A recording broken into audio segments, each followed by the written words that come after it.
Hello and welcome. हम सीख रहे हैं AWS ऑटो स्केलिंग। इस वीडियो को देखकर जब आप ऑटो स्केलिंग प्रैक्टिकली इंप्लीमेंट करोगे, उसके बाद आपके दिमाग में से एक क्वेश्चन निकल जाएगा कि क्लाउड का फ्यूचर क्या है।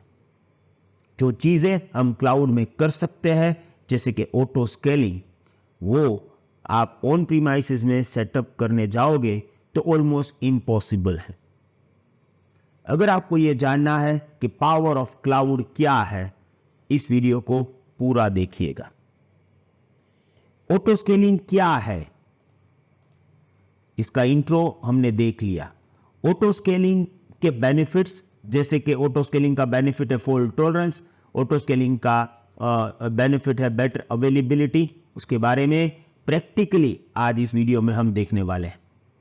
ऑटो स्केलिंग हमें हॉरिजॉन्टल स्केलिंग प्रोवाइड करता है और हॉरिजॉन्टल स्केलिंग में दो टर्मिनोलॉजी होती है। स्केल आउट यानी कि नंबर ऑफ EC2 इंस्टेंस को इंक्रीज करना अकॉर्डिंग टू द रिक्वायरमेंट और रिक्वायरमेंट ऑफ द बैंडविड्थ और प्रोसेसर और व्हाटएवर, राइट, रिसोर्सेज को इंक्रीज करना।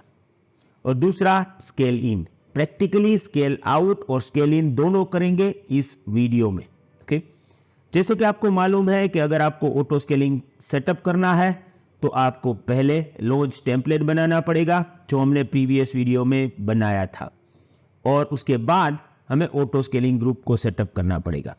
ऑटो स्केलिंग में हमारे पास कई सारे ऑप्शंस हैं, जैसे कि manual scaling, schedule scaling and dynamic scaling.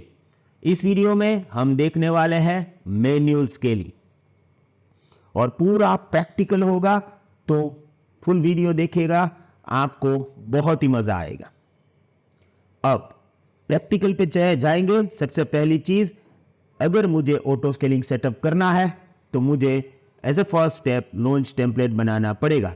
Launch template में हम सब कुछ डिटेल देते हैं, जैसे कि मेरे AMI की डिटेल, सिक्योरिटी ग्रुप, हमारे EC2 इंस्टेंस के लिए की, यूजर डेटा स्क्रिप्ट, ये सब कुछ हम कॉन्फ़िगर करेंगे ऑटो स्केलिंग ग्रुप में लॉन्च टेम्पलेट के अंदर। तो सबसे पहले मैं क्या करता हूं, मैं AWS कंसोल में हूं। Right now I am going to the launch template. कोई भी लॉन्च टेम्पलेट मेरे पास नहीं है, तो मैं यहां पे करूंगा क्रिएट टेम्पलेट।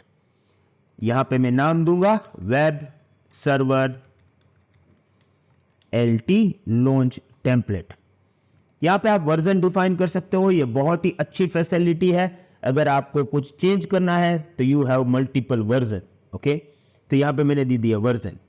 अब यहां पे मेरे सर्वर में हमें कौन सी ऑपरेटिंग सिस्टम चाहिए, विंडोज भी ले सकते हो, लिनक्स भी ले सकते हो, उस हिसाब से AMI लेना पड़ेगा, पर my first love is Linux, so मैं कहीं भी जगह पे लिनक्स ही लूंगा।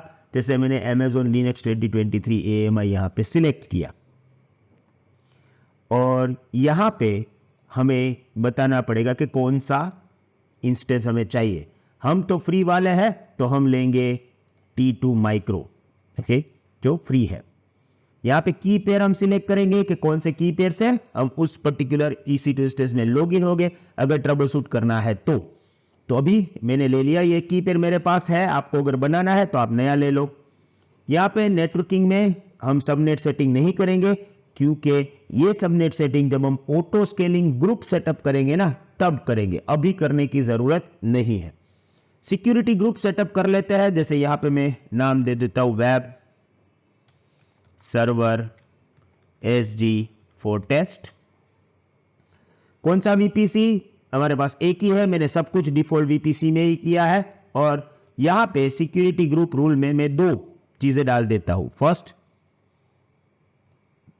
HTTP पोर्ट अलाउ करूंगा from anywhere, and SSH allowed करूंगा, क्योंकि जरूरत पड़ेगी तो हमें उसको ओपन करने भी जाना पड़ेगा। तो ये दोनों रूल मैंने डाल दिए। यहां पे ये डाल देते हैं सिक्योरिटी ग्रुप का description, testing ASD auto scaling group. Okay, बाकी EDS वॉल्यूम हमें कुछ नहीं चाहिए, नॉर्मल वाला। एडवांस में जाके हम क्या करेंगे, यहां पे यूजर डेटा स्क्रिप्ट डाल देंगे, जिससे क्या होगा, पूरा वेब सर्वर ऑटोमेटिकली कॉन्फ़िगर हो जाएगा, हमें मैन्युअली कुछ करने की ज़रूरत नहीं पड़ेगी। यूज़र डेटा स्क्रिप्ट का हमने बहुत ही यूज़ किया है थ्रू आउट द सेशन, और उसके लिए हमारा एक वीडियो भी है, तो अगर आपको ये पता नहीं चल रहा है तो वो वीडियो जरूर देख लीजिएगा। यहाँ पर मैं करूँगा क्रिएट लॉन्च टेम्पलेट। अब मेरा लॉन्च टेम्पलेट बन चुका है। ओके, सो जैसे ही आपका लॉन्च टेम्पलेट बनेगा उसके बाद आपका दूसरा ऑप्शन आएगा ऑटो स्केलिंग ग्रुप कॉन्फ़िगरेशन। सो व्यू लॉन्च टेम्पलेट, ये मेरा लॉन्च टेम्पलेट है। अब यहाँ पे मैं जाऊँगा ऑटो स्केलिंग ग्रुप में। अभी मेरे पास कोई ऑटो स्केलिंग ग्रुप नहीं है, तो मैं करूँगा create auto scaling group. Okay, I am going to say fox ASD। यहाँ पे मैंने लॉन्च टेम्पलेट पहले ही बना लिया था, हम तो स्मार्ट लोग हैं तो हमें मालूम था, तो हमने बना लिया। ओके, उसको सिलेक्ट किया, नेक्स्ट।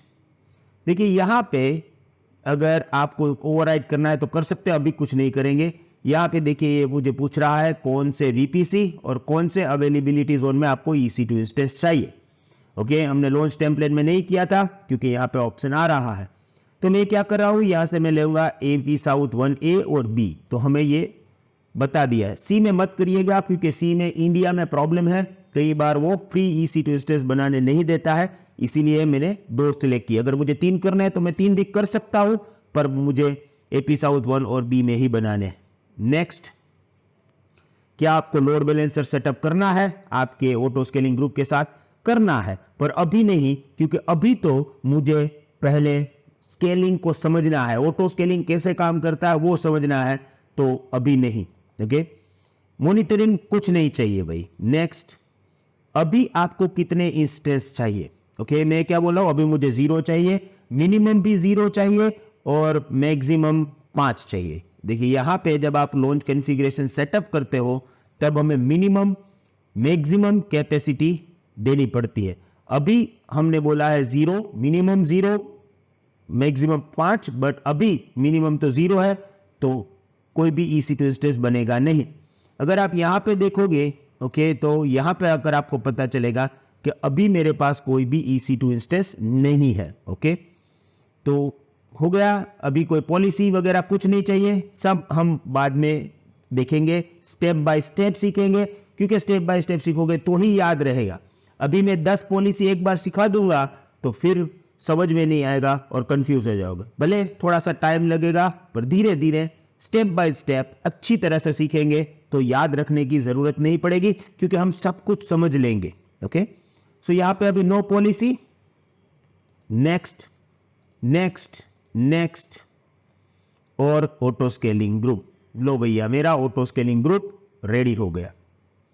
अब यहां पे अगर आप देखोगे तो इस ऑटो स्केलिंग ग्रुप ने कितने इंस्टेंस बनाए? 0, एक भी इंस्टेंस बनाया नहीं है।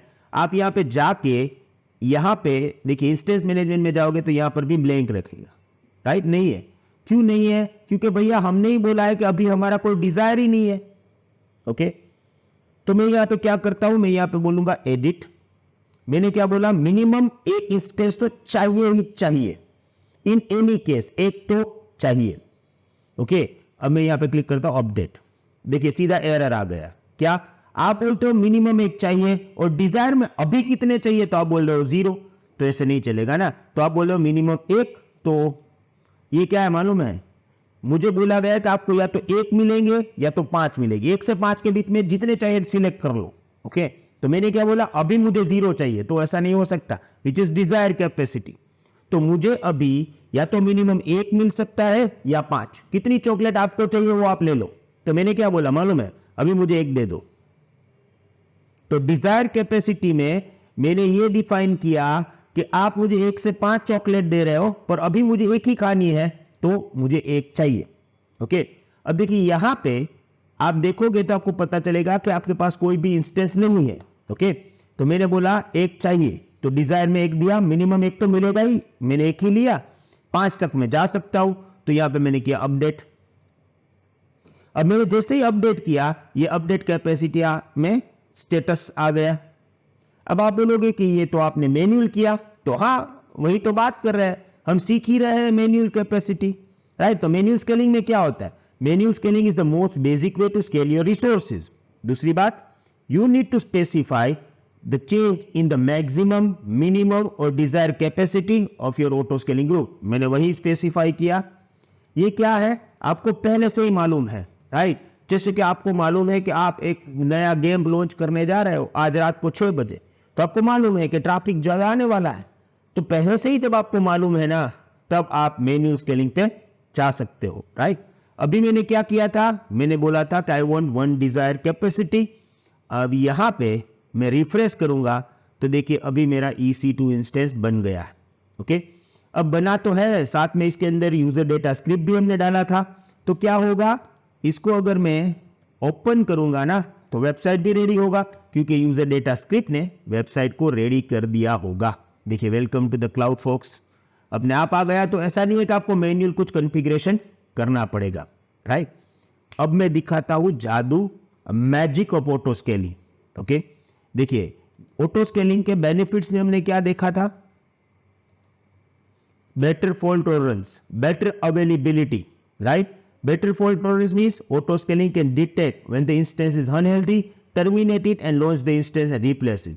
You can configure auto scaling to use multiple availability zone. If one availability zone become unavailable, the auto scaling can launch the instance into the another availability zone automatically. Okay, so देखिए यहाँ पे क्या होता है, मैं इस EC2 instance को manual delete कर देता हूँ। जैसे कि इसको कोई प्रॉब्लम आ गया, राइट, टर्मिनेट।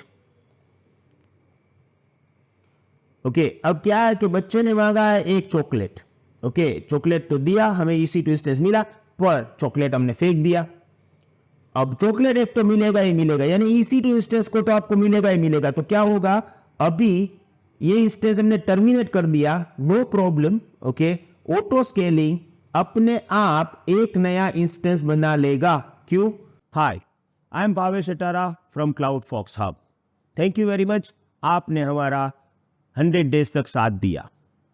ये चैलेंज कंटिन्यू रहेगी और हम डेली एक वीडियो अपलोड करते रहेंगे, पर ये सभी वीडियोस अवेलेबल रहेंगे हमारे पोर्टल पर learn.bhavesatara.live और क्लाउडफॉक्स हब एंड्रॉइड और iOS ऐप पर।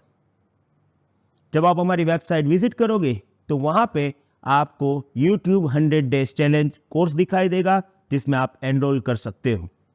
फर्स्ट 1000 स्टूडेंट के लिए ये फीस 499 रुपीज है। अगर आप इंडिया से बाहर एक्सेस करोगे तो ओनली 7 USD। तो मिलते हैं क्लाउडफॉक्स हब ऐप पे। Thank you very much, good bye.